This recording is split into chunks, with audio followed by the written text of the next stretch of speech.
రోజుకో పాటకి స్వాగతం. ఈరోజు మనం గుర్తు చేసుకుంటున్న పాట హ్మ్. ఒదిగి ఒదిగి కూర్చుంది బిడియపడే వయ్యారం, ముడుచుకొనే కొలది మరీ మిడిసిపడే సింగారం, సోయగల విందులకై వేయి కనులు కావాలి.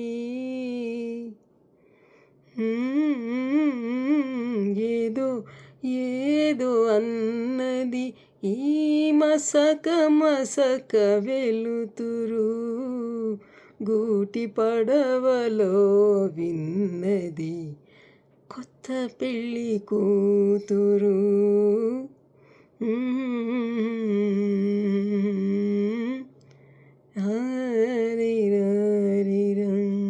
ఎంత మంచి అద్భుతమైన కంపోజిషన్, అద్భుతమైన గానం రామకృష్ణ గారిది. అలాగే ముత్యాల ముగ్గు చిత్రం నుంచి కె మాధవి గారి సంగీత దర్శకత్వంలో రామకృష్ణ గారు పాడారు. మరి రచన ఎవరన్నది మీరు చూసి చెప్పాల్సిందే కోరుతున్నాం. Thank you.